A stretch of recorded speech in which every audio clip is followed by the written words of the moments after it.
We provide you the platform to turn your dreams into reality. Give wings to your aspirations with KR Mangalam University. ठोक कर कह रहा है कि हम किसी भी कीमत पर ईरान को न्यूक्लियर पावर नहीं बनने देंगे। वहीं इससे उलट ईरान कहता है कि वो इजराइल की जियोनिस्ट रिजीम के खिलाफ लड़ता है। लेकिन पूरी दुनिया में जो सबसे अहम सवाल है वो ये कि क्या ईरान परमाणु बम बनाने के एकदम करीब आ गया था? क्या ईरान के पास एटम बम है? और इजराइल क्यों मानता है कि ईरान के पास अगर परमाणु हथियार है तो वो इजराइल के खिलाफ इस्तेमाल होंगे? इससे भी बड़ा सवाल कि क्या पिछले 5 दिनों में तेहरान और तेल अवीव के बीच जारी तनाव एटमी युद्ध में तब्दील हो सकता है।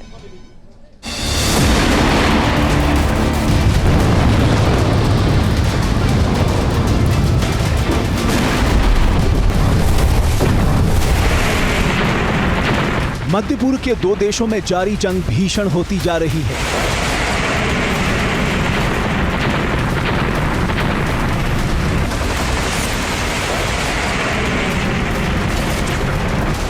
चार दिनों से ईरान और इजराइल के बीच नॉनस्टॉप हमले जारी हैं।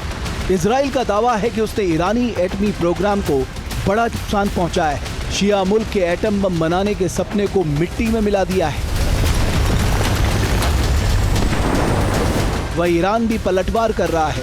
यहूदी देश के एटॉमिक सेंटर, ऑयल रिफाइनरी और पोर्ट को टारगेट करने का दावा कर रहा है। नॉनस्टॉप बमबारी, न्यूक्लियर युद्ध की तैयारी, ईरान वर्सेस इजराइल एटमी युद्ध का रिहर्सल।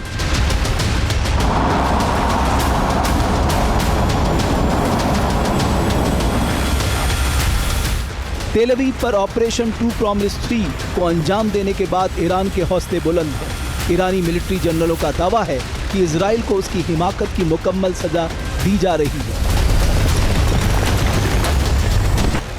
एक तरफ है शिया मुल्क ईरान, जिसकी एटमी तैयारी ने इजराइल समेत पूरे यूरोप और अमेरिका को बड़ी टेंशन दे दी है। तो वहीं दूसरी तरफ है इजराइल, जो ईरानी एटम बम को यहूदी देश के अस्तित्व से जोड़कर हमलावर है।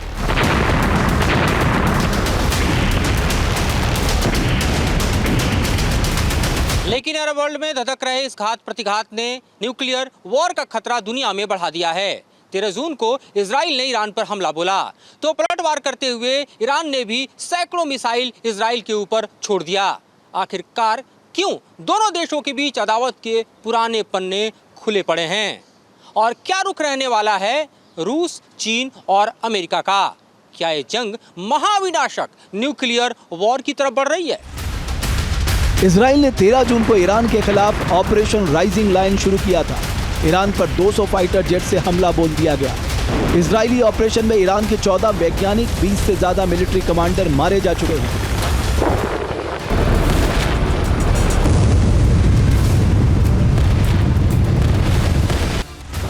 इजराइल ने जिन टारगेट को हिट किया है उससे साफ है कि उसका मकसद ईरान के एटमी प्रोग्राम को ऐसी चोट पहुंचाना है कि वो फिर अपने पैरों पर खड़ा ना हो सके। इजराइल ने हमले के बाद पहले फेज में ईरानी एटमी साइट्स को टारगेट किया और हमले के 48 घंटे बाद यहूदी देश ने अपना टारगेट बदलकर ईरान के ऑयल और गैस फील्ड पर हमले तेज कर दिए।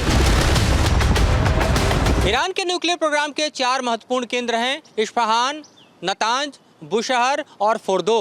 इस्फहान में न्यूक्लियर हथियारों के लिए यूरेनियम तैयार किया जाता है, तो वहीं फोर्दो में इसे 60% तक एनरिच किया जाता है, जबकि नतांज में इसको और ज़्यादा एनरिच करते हैं और इसके लिए 12,000 से ज़्यादा सेंट्रीफ्यूज का इस्तेमाल किया जाता है। दरअसल सेंट्रीफ्यूज के जरिए ही यूरेनियम को एनरिच करने का काम किया जाता है। और चौथा महत्वपूर्ण केंद्र इसका बुशहर है। इजराइल के हमले में ईरान के एटमी प्रोग्राम की रीढ़ टूट गई है। इस्फहान हो या फिर नतांज या बुशहर या इजरायली मिसाइलों का सबसे ताज़ा शिकार बने Fordow fuel enrichment plant, operation rising line के हमले में हर जगह भीषण तबाही हुई है। इसके अलावा तबरीज, करमनशाह, तेहरान और अराक में भी कई एटमी फैसिलिटी मौजूद हैं जहां नुकसान पहुंचा है। दावा किया जा रहा है कि इजरायली हमले के बाद कुम में 2.5 तीव्रता का भूकंप भी आया। कई मीडिया रिपोर्ट्स में एटमी रेडिएशन फैलने तक के दावे किए जा रहे हैं।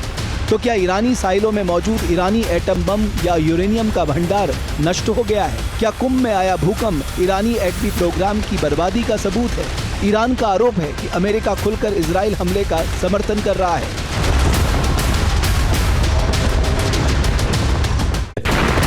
ईरान के एटम बम को इजराइल अपने वजूद पर संकट मानता है। इजराइल का दावा है कि अगर ईरान ने परमाणु बम बना लिया तो उस पर सीधा खतरा मंडरा जाएगा। यही वजह है कि इजराइल ने सीधे ईरानी एटमी प्रोग्राम को टारगेट किया है।